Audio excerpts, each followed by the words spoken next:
O título da nossa mensagem hoje será Quando Jesus Parece Demorar. Amém? Você coloca o fundo aí, Rafa, por favor. Quando Jesus parece demorar, irmãos, quem já fez essa pergunta, hein? Quem já nunca pensou assim? Por que Jesus demora? Mas vamos lá. O dia aqui já estava declinando quando os discípulos entraram no barco por ordem de Jesus. Obrigado, minha irmã. Jesus ordenou que eles entrassem no barco e para trás havia ficado a multidão e Jesus. Já que Jesus decidiu não acompanhar os discípulos, eles esperavam no mínimo fazer uma viagem segura de volta para casa. O coração dos discípulos, ainda aqui, deveria estar se exultando por causa do milagre que eles acabaram de ver de Jesus, né? Jesus tinha acabado de multiplicar 5 pães e 2 peixinhos. E o barco em que eles estavam atravessando o mar, abaixa só um pouquinho, Rafa, por favor, aqui. O mar que eles estavam, tinha um pouco dos 12 cestos que sobrou, né? Dos peixes, dos pães que sobraram, então eles estavam levando. E logo quando eles começaram a viagem para o sentido da Cafarnaum, algo estranho começa a acontecer. Não estava no roteiro de viagem deles, né? Eles não sabiam o que aconteceu. O tempo muda repentinamente. O tempo mudou. Imagina aquele dia ensolarado, aquele sol quente, bacana. Você está indo assim, nós vamos para a praia hoje, ou nós vamos para o clube, melhor dizendo. E o tempo fecha de uma vez. O que é isso? Era com os discípulos que estava acontecendo isso. O tempo muda repentinamente. O vento começa a fica encurralado pelas montanhas de Golan de um lado e pelas montanhas da Galileia do outro. Levanta as ondas e o açoites ali começa a bater de uma forma bem forte sobre o barco, sobre a fragilidade dos discípulos. A embarcação começa a se desequilibrar, oscila de um lado para o outro, sem obedecer nenhum comando deles, sendo eles pescadores.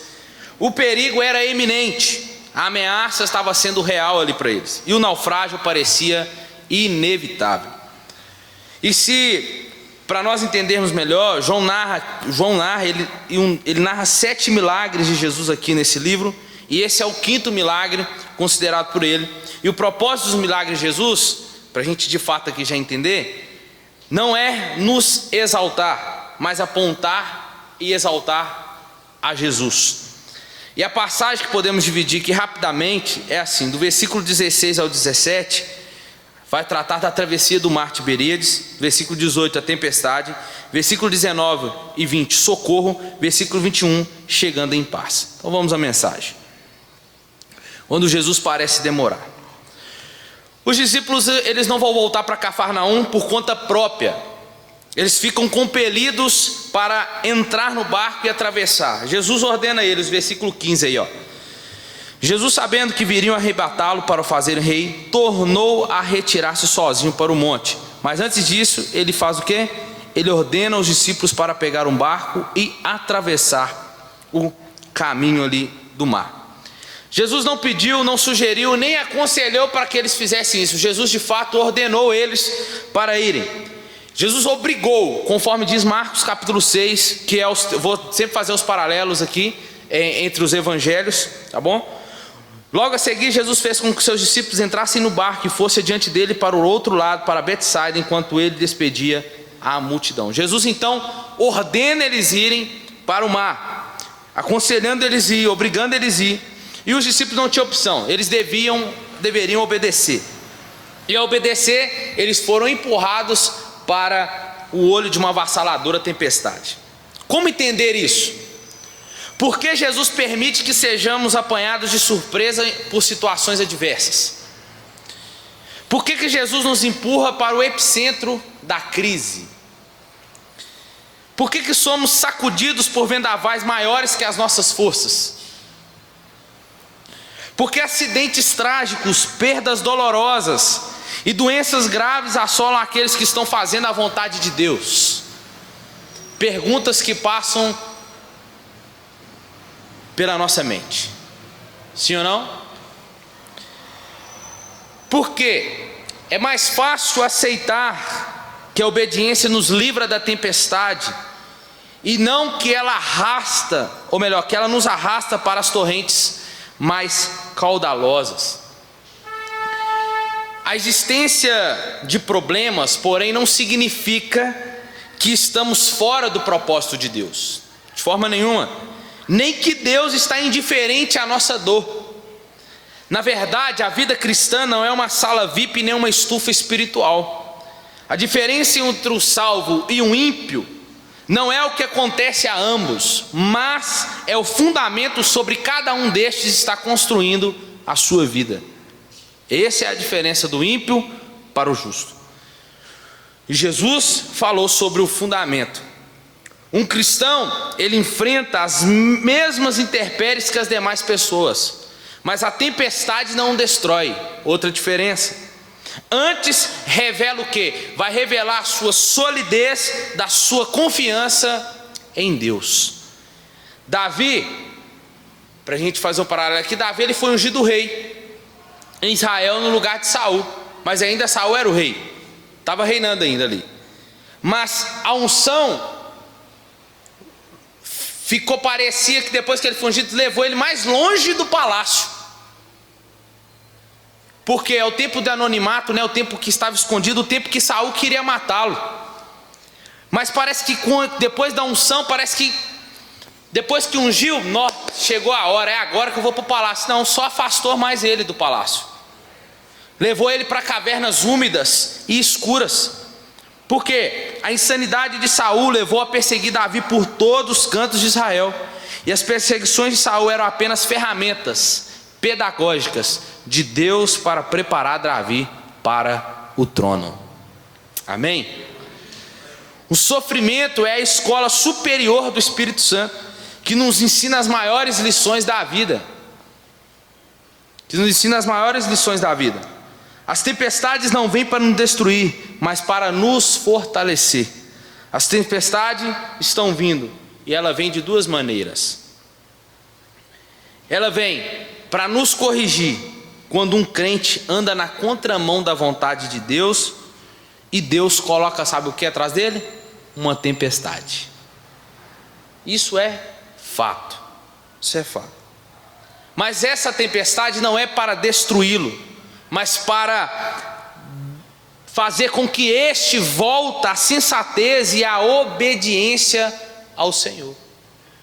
E a segunda maneira é quando estamos fazendo a vontade de Deus, e mesmo assim Ele manda a tempestade. Por quê?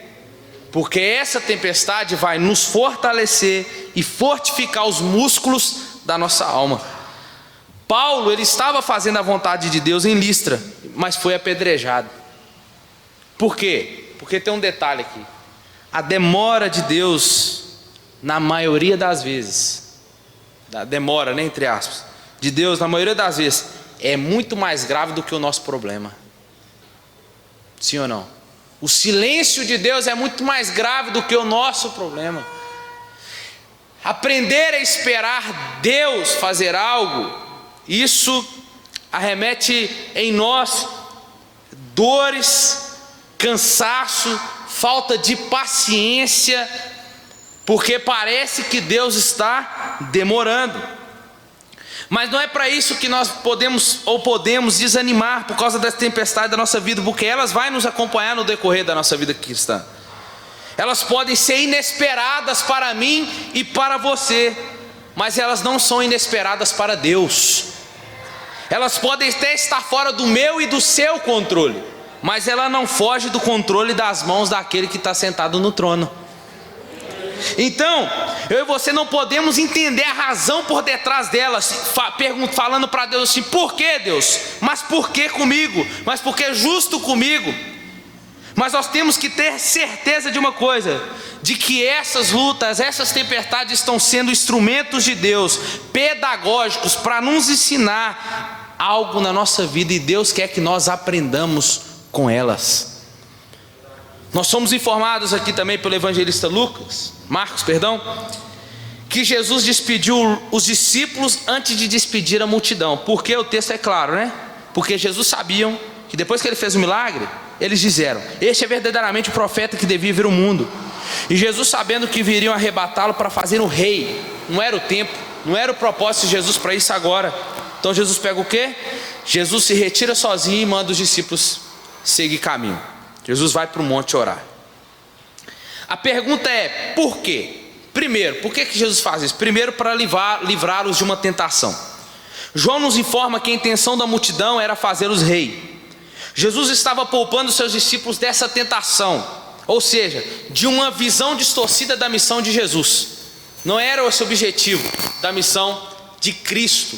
Não era, de imediato, esse não era o princípio. Então Jesus, para não acontecer isso, Jesus manda eles partir para que eles não tenham essa visão. Mas peraí, por que eles estão fazendo isso? Esse não é o propósito dele, era o Messias. Mas esse não era para ele vir como rei assim. E por que eles estão fazendo isso? Então Jesus muda a trajetória, ele é muito esperto, faz com que os discípulos peguem o barco e tchau. E os 12 não estavam prontos para enfrentar esse tipo de teste, visto que sua visão do reino era ainda muito nacional e política. A visão dos discípulos era essa. Então Jesus não se curvou à tentação da popularidade, antes manteve o seu propósito e resistiu à tentação por meio da oração. Jesus fez o quê? Foi para o monte orar. Segundo, por que Jesus fez isso? Para interceder por eles na hora da prova. Jesus não tinha tempo para comer. Marcos 3:20 vai dizer: então Jesus foi para casa, outra vez se ajuntou a multidão, de tal modo que nem podia comer. Jesus então não tinha tempo nem para comer, mas tinha tempo para orar. A oração era a própria respiração de Cristo. Jesus estava no monte orando quando viu os discípulos em dificuldade lá de cima do monte. O Senhor nos vê. Marcos 6:48. De madrugada, vendo que os discípulos remavam com dificuldade, porque o vento era contrário, Jesus foi até onde eles estavam andando sobre o mar e queria passar diante deles. O Senhor nos vê, irmãos, quando a tempestade nos atinge. E João nos informa: havia escurecido, versículo 17, e Jesus ainda não havia ido encontrá-los. Isso nos faz crer aqui, de acordo com a palavra, que parece que Jesus prometeu encontrar com eles, sem tardança. Porque olha o texto: começaram a atravessar o mar rumo a Cafarnaum, já estava escuro e Jesus ainda não viera encontrar. Logo então Jesus deixou claro para eles que ia encontrar com eles, não quando ou em que momento, mas que iria encontrar com eles em algum momento dessa viagem. Enquanto havia um raio de luz sobre a superfície do lago, eles olhavam esperando a vinda de Jesus. Contudo, a noite já começou a cobrir a região e Jesus ainda não havia chegado. Talvez nenhum fato nos deixa tão aflito, mais aflito, do que lidarmos com a demora de Jesus. A demora dele aflige a nossa alma. Como reconhecer o amor de Deus se na hora da maior angústia ele não chega para nos socorrer? Como conciliar a fé no Deus que intervém quando o mar da nossa vida fica cada vez mais agitado, a despeito, claro, de nossos esforços? Como conciliar esse amor de Deus que ama tanto com o nosso sofrimento? Como aliançar a providência divina com a sua demora sem atender ao nosso clamor? Esse foi um drama que nós podemos ver aqui relatado nas Escrituras, que foi vivido pela família de Betânia. Quando Lázaro fica enfermo, Marta e Maria mandam um recado para Jesus, está lembrado? Aquele quem tu amas está doente. As irmãs de Lázaro tinham certeza que Jesus viria para socorrer elas antes do tempo. Só que aconteceu uma coisa: Jesus não chegou e Lázaro morreu. E talvez as pessoas possam fazer essas mesmas perguntas que façam para nós: será que Jesus ama vocês mesmo? Porque se de fato ele se amasse, por que ele não chegou antes? Por que ele não fez algo antes? Talvez essas mesmas perguntas estavam sendo ali feitas a Maria e a Marta. Será que ele vai vir curar Lázaro? Será que ele vai chegar a tempo? A todas essas perguntas perturbadoras, Marta deve ter respondido com segurança: não, certamente ele vai vir. É amigo dele, ele nunca nos abandonou, ele nunca nos decepcionou.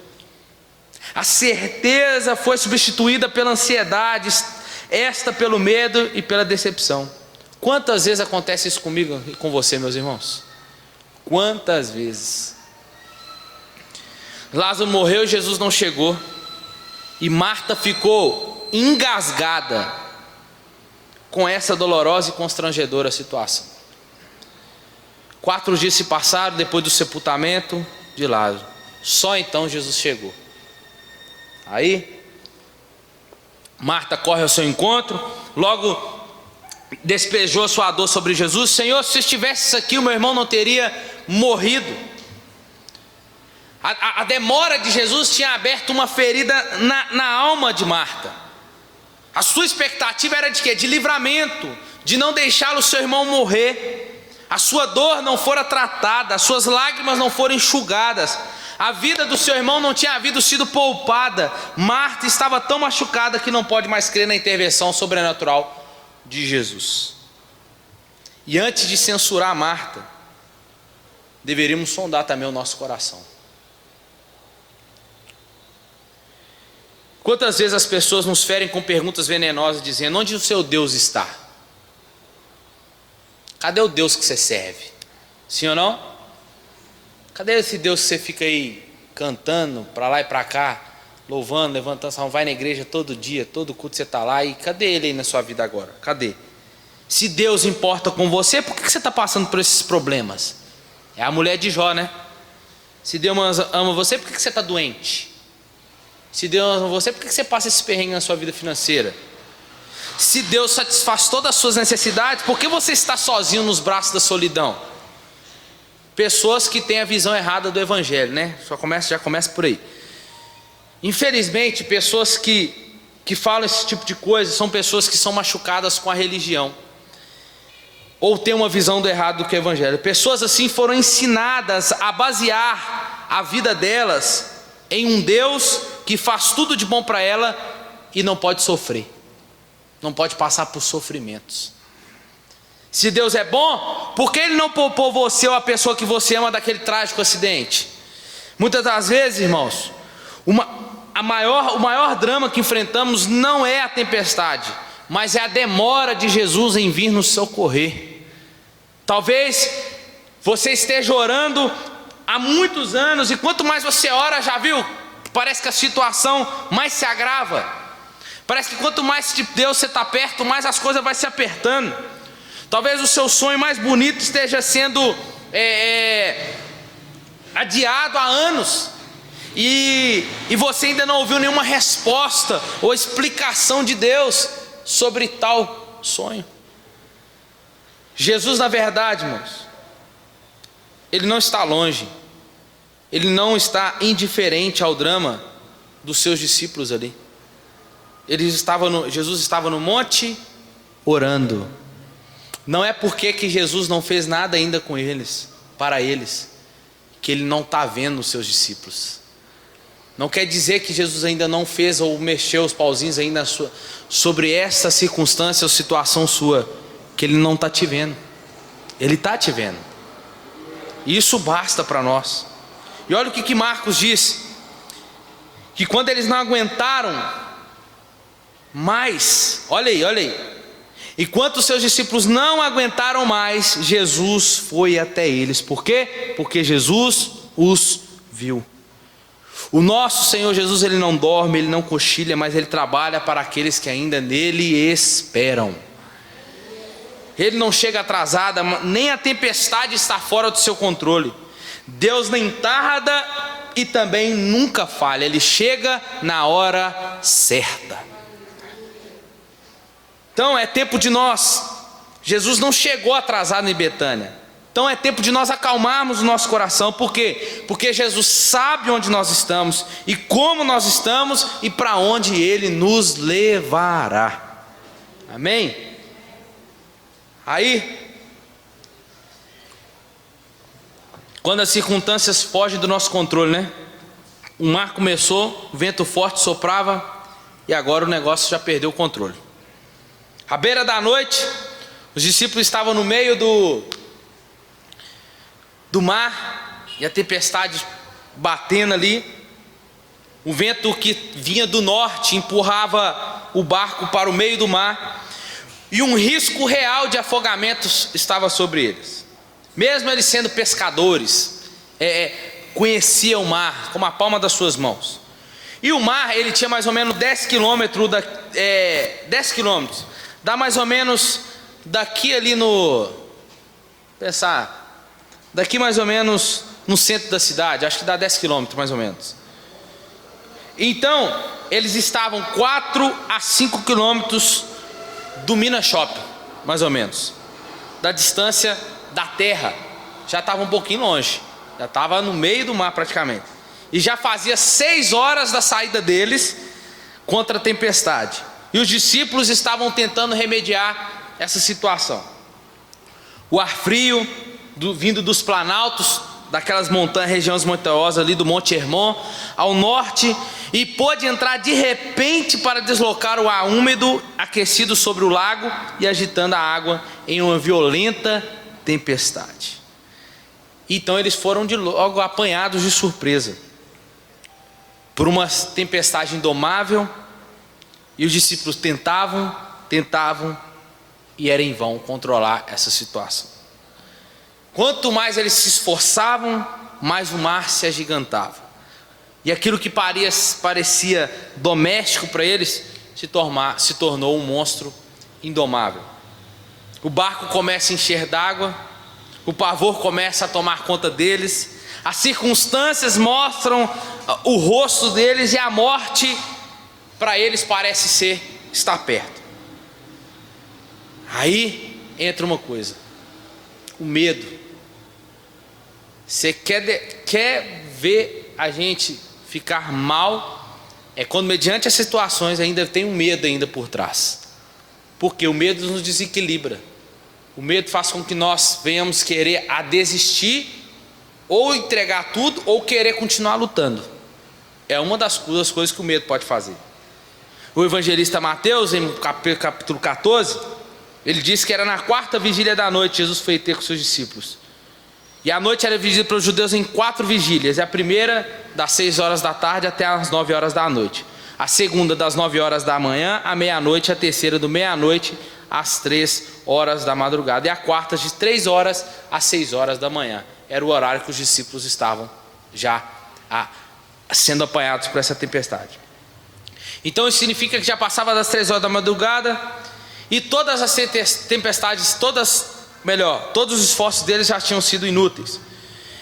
E quando parecia que eles já estavam nocauteados pelos problemas, com a esperança morta, eles viram Jesus andando sobre o mar, aproximando-se do barco. Em vez de trazer conforto e segurança, essa visão agravou ainda mais o seu tormento. Por quê? Porque segundo Mateus e Marcos, diz que ele viu um fantasma. Eles disseram: é um fantasma. Para a coisa ficar pior, né? Eles ficaram ali possuídos de temor, porque Jesus vai ao encontro deles, e quando todas as esperanças deles já tinham se esgotado.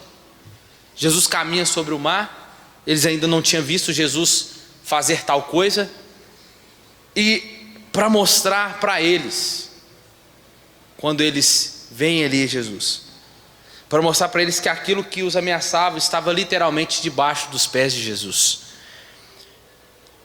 Que os nossos problemas, estou sendo bem simples hoje, irmãos, os nossos problemas, eles estão debaixo dos pés de Jesus.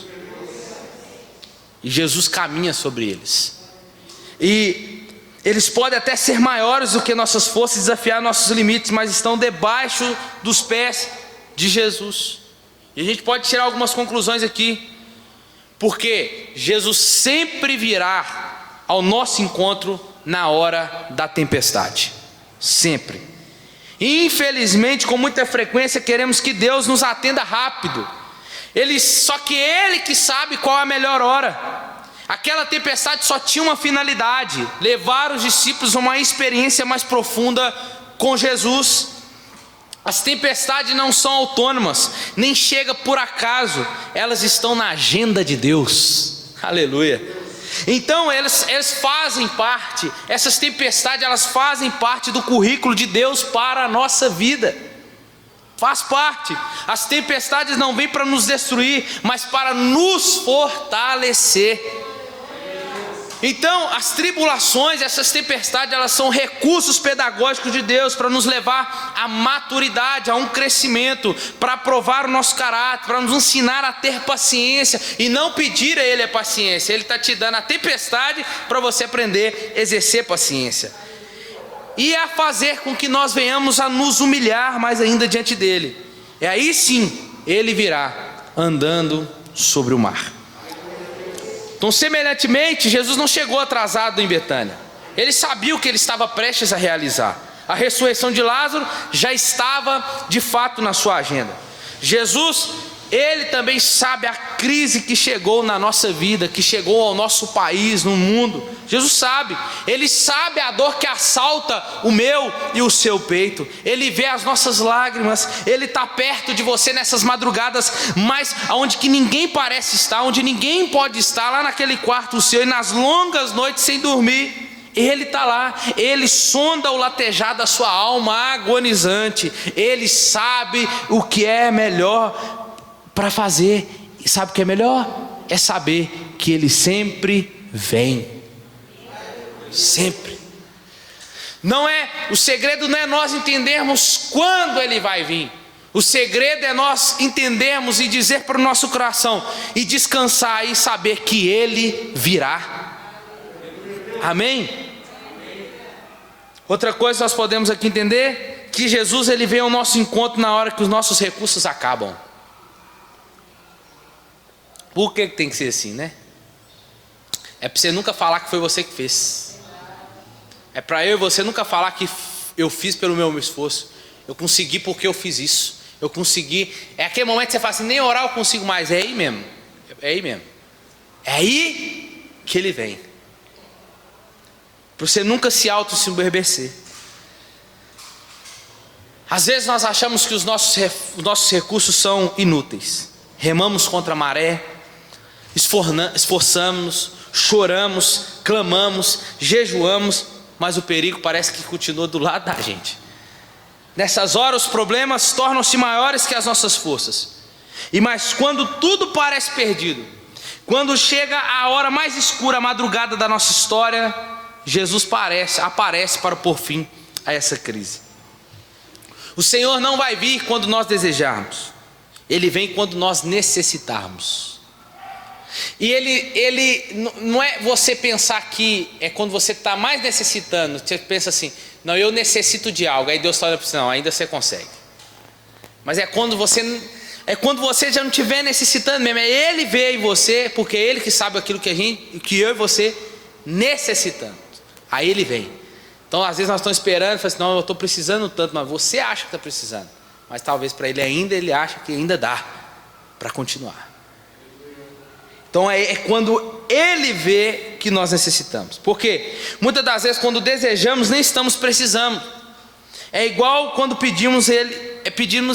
Ele sabe do que nós precisamos. O tempo de Deus não é o nosso. Deus não livrou os amigos de Daniel da fornalha. O que Deus fez? Livrou-os na fornalha. Sim ou não? Deus não livrou Daniel na cova dos leões. Deus livrou Daniel na cova dos leões. Deus não livrou Pedro de passar pela prisão. O que Deus fez? Deus livrou Pedro de dentro da prisão. Então dá para você entender uma coisa? Que Ele não vai nos inibir de passar por situações adversas, que Ele não vai tirar a parte nossa de nós não passarmos por lutas, provações, tribulações nessa caminhada cristã. Ele vai permitir que nós entramos lá para que Ele seja glorificado no meio dela quando Ele nos tirar de lá. Então a gente não tem que orar para não passar por isso. A gente tem que entender, se Ele permitiu entrar, Ele vai me dar o escape, Ele vai me dar o livramento do meio dela. Aí Jesus agora vem caminhando sobre o mar. E os discípulos esperavam com ansiedade o socorro de Jesus. Mas quando Ele veio, eles não soube discernir. Aquilo era uma noite trevosa, o mar estava coberto por um manto, total escuridão. E, ocasionalmente, quando está a tempestade, quando não tem luz, né? Lugar nenhum que acontece os raios, você consegue ver a clareza dos raios muito mais. E os raios riscando os céus ali, despejando faixas de luz sobre as ondas gigantes que faziam o barco rodopiar. Exaustos, desesperançados e cheios de pavor, e num desses lampejos os discípulos enxergam uma silhueta caminhando ali, vindo sobre as ondas.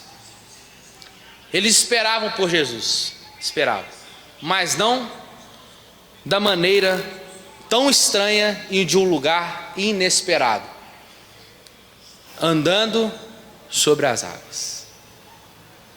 O Senhor, ele vem de forma inusitada, andando sobre as ondas.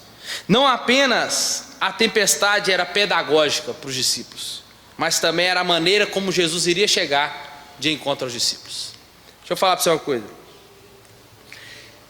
Tem momentos que a gente nos pega nas orações colocando formas para Deus, para que Deus nos responda de acordo com a forma que nós estamos orando. Deus, eu quero que o Senhor responda a minha oração, mas em que sentido? Tem que ser dessa forma. Eu já até brinquei uma vez aqui, o ventilador ele roda para o lado de lá, ele tem que começar a rodar para o lado de cá. Se ele rodar para o lado de cá, eu vou entender que é o Senhor que está falando comigo. Com quem que parece? Parece com quem? Com um crente do Antigo Testamento. Quem que é? Gideão. Não é? Não, põe a plantinha aqui, né? Beleza. Se ele amanhecer molhado, é o Senhor que está com a gente. Beleza. Agora, Senhor, se não for, se amanhã levantar seco, aí eu vou entender que é o Senhor que está com a gente. No outro dia, seco.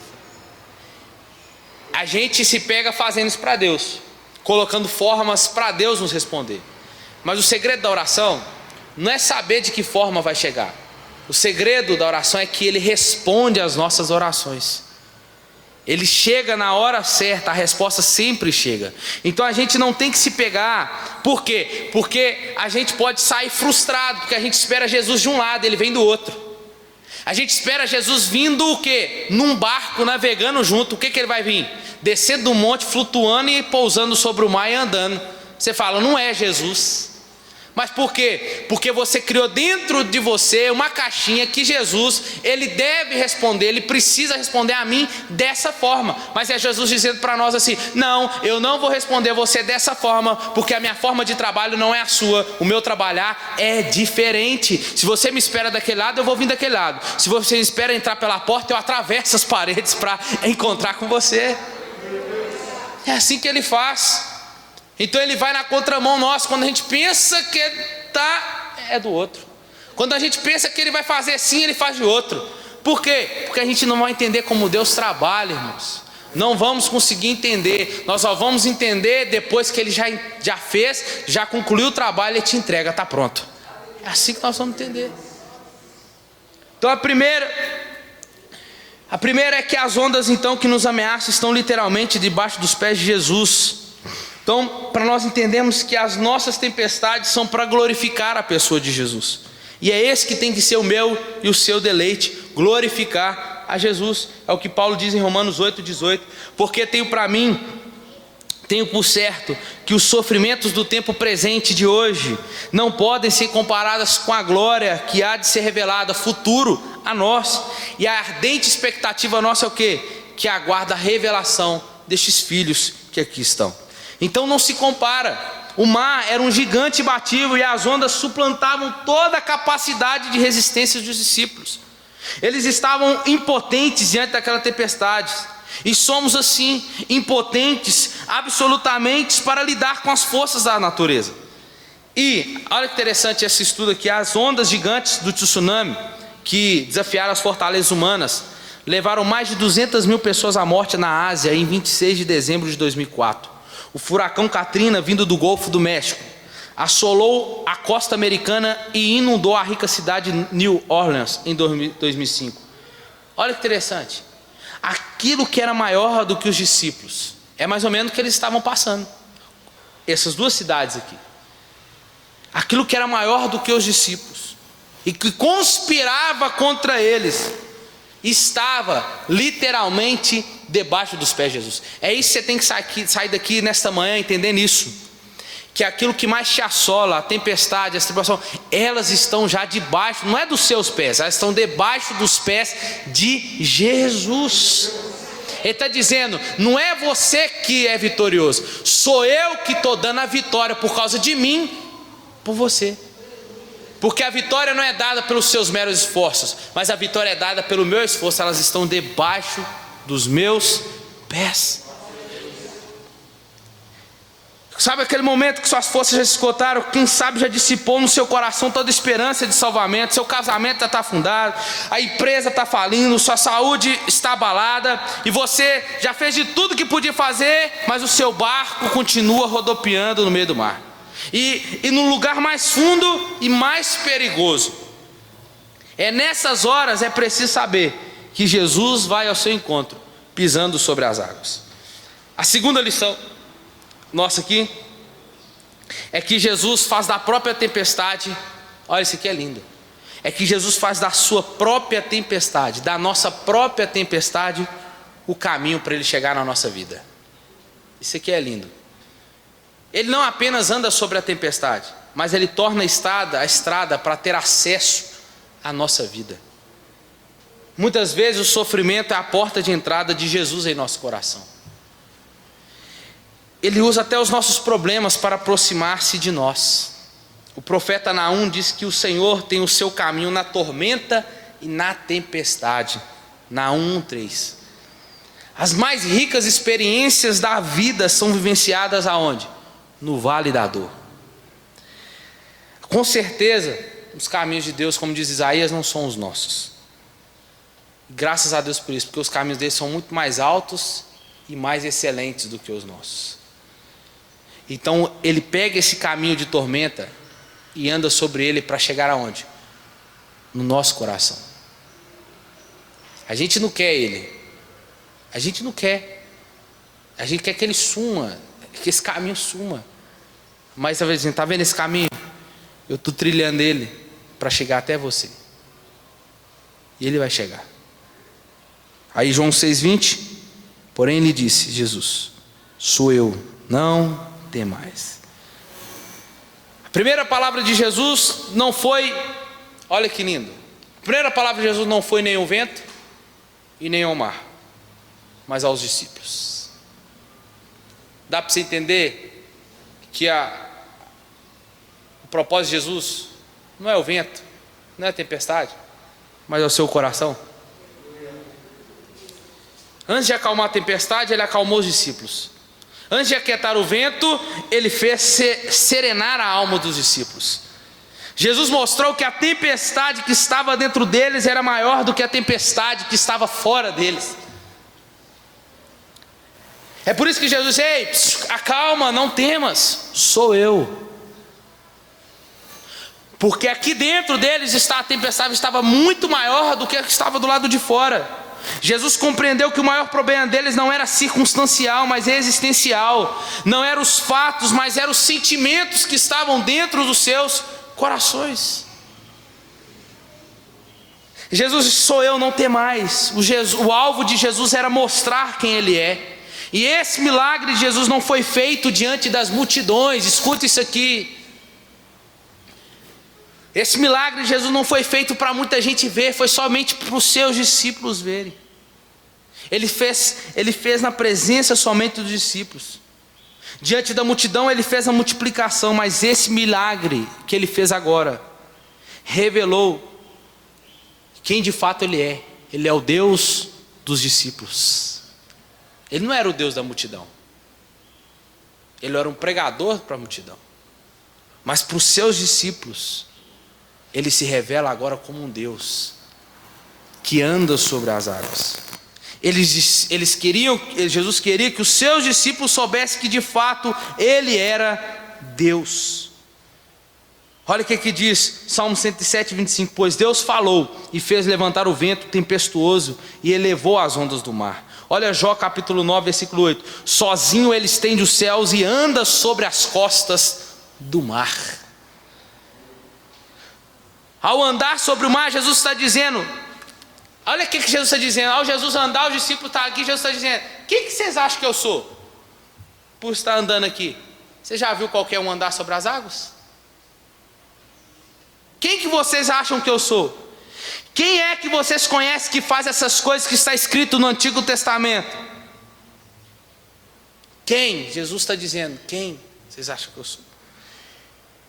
Jesus é Deus. Ele não sujeita às leis naturais ou outra qualquer. Ele desafia as dezenas de leis. O peso sobre a água funda, o que acontece? Afunda. E em Mateus capítulo 14, versículo 33, tem um paralelo aqui, que os que estavam no barco o adoraram, dizendo: verdadeiramente este era o Senhor, o Filho de Deus. E tem uma coisa: os judeus não adoram outro Deus, somente o Deus de Israel. E depois dessa revelação, eles creram que Jesus era de fato o Deus de Israel, o Messias prometido. É ele dizendo: sou eu. Ou a mesma coisa: sou eu que sou. Ele aparece no Evangelho de João várias vezes. Ele está deixando claramente aos discípulos que ele era Deus, que ele foi o mesmo Deus que se revelou a Moisés na sarça, quando perguntou para ele quem ele era: diga que eu sou o que sou. Escute isso aqui, irmãos. O que Deus tem para revelar a mim e a você não será em meio à bonança, mas será em meio às tempestades da vida. O que Jesus vai nos ensinar sobre Ele, principalmente, não será em meio à multidão, mas será no recôndito do seu quarto, quando você fechar a porta para falar com Ele. É lá que Ele vai te ensinar, é lá que Ele vai travar a batalha com você, é lá que Ele vai falar com você, é lá que Ele vai se revelar quem Ele é de fato com você.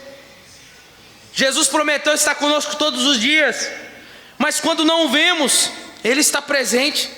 Mesmo quando a tempestade vem, Ele está no controle. E muitas das vezes as maiores tempestades que enfrentamos não são aquelas que acontecem fora de nós, mas aquelas que agitam a nossa alma e levantam vendavais furiosos aqui em nosso coração. E só depois que Ele se revela é que Ele diz: não tenhas medo. Por quê? Porque o segredo é você conhecer quem Ele é, e o medo vai embora. Você sabendo quem Ele é, o medo tem que ir embora. É isso que você tem que entender. É como se Ele estivesse dizendo: se você entender quem eu sou, não terás medo. O medo, o que o medo faz? Embaça os nossos olhos, os olhos da alma. O medo embota discernimento espiritual. O medo empalidece a nossa fé. Onde o reina o medo, a fé tropeça. Mas como vencer o medo? Sabendo que Jesus chegou. Aí o medo tem que ir embora. Vencemos o medo quando, mesmo surrados pelas rajadas do vento, ouvimos uma ordem lá no fundo dizendo: não temais. Quando Jesus vai conosco, estou terminando, sempre chegamos ao nosso destino. Versículo 21. Então eles de bom grado receberam, e imediatamente o barco chegou à praia para onde iam. Jesus chegou na hora da crise mais aguda, acalmou os discípulos, acalmou o mar, entrou no barco com eles, e todos chegaram salvos e seguros ao seu destino. O destino daqueles discípulos não era o fundo do mar, mas era Cafarnaum. Aqui, nessa vida, cruzamos vales, atravessamos desertos, pisamos espinheiros, mas temos a garantia de que, ainda que enfrentamos mares revoltos, rios caudalosos e fornalhas ardentes, o Senhor estará conosco para nos dar livramento e nos conduzir ao triunfo final da nossa vida. O evangelista Marcos nos informa que quando Jesus subiu o barco dos discípulos, aí o vento cessou. Quando os discípulos receberam Jesus no barco, logo eles chegaram ao seu destino. uma observação, que isso aqui, todas as vezes que nós fomos estudar os evangelhos, os sinóticos, né, que são os parecidos, que a sinótica significa a mesma ótica, Mateus, Marcos, Lucas, João, a gente que tem sempre as mesmas passagens, a gente tem que fazer esse paralelo com eles, que tem muita coisa boa que ingressa aqui para nós. Olha o interessante. No texto de Marcos 6, diz que Jesus entrou no barco e a tempestade cessou.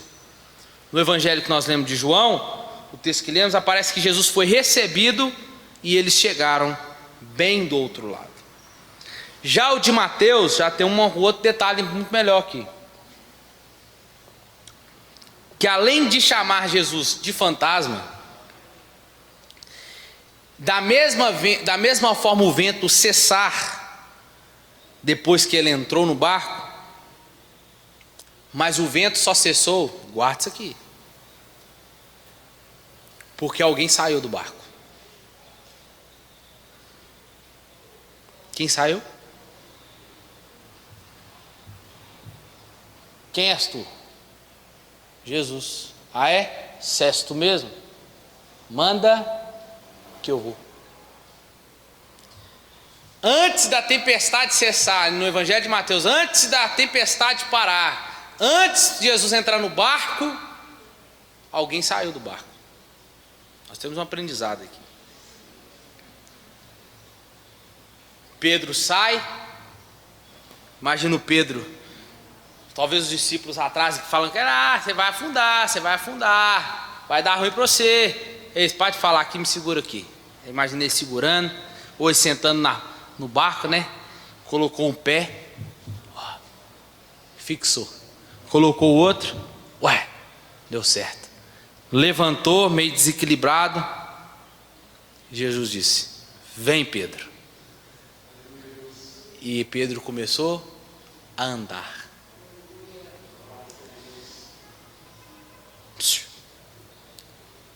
Isso aqui é para nos mostrar uma coisa: que em meio às tempestades da vida, mesmo que o mar está revolto, a tempestade não tinha cessado ainda não, Pedro estava no meio da tempestade andando nas águas.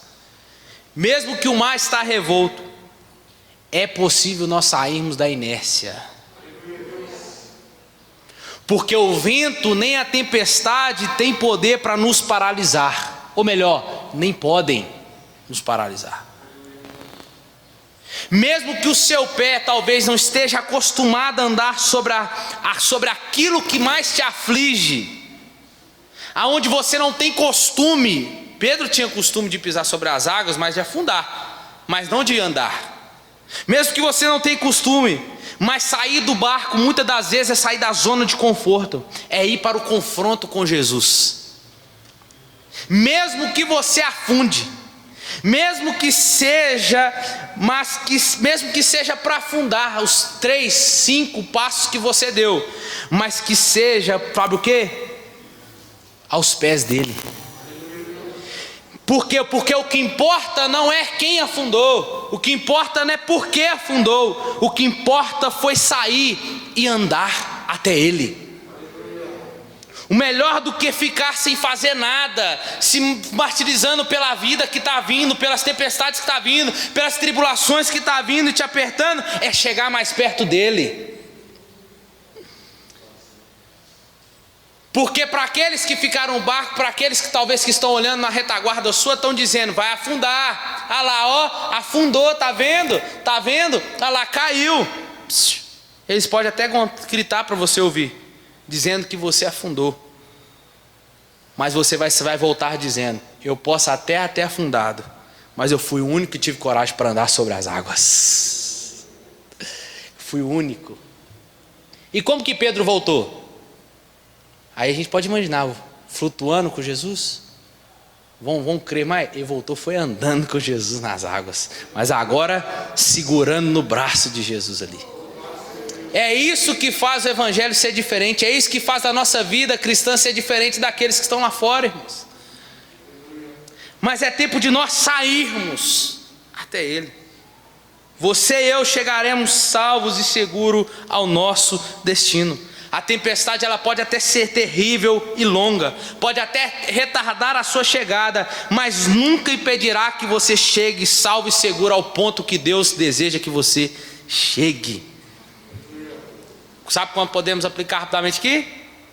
Esse texto, Wagner, esse texto nos chama a crer em Jesus, a confessar Jesus, a confiar em Jesus e o adorá-lo, porque o centro dessa mensagem aqui hoje não é eu e nem você, é Ele. Fica de pé no seu lugar.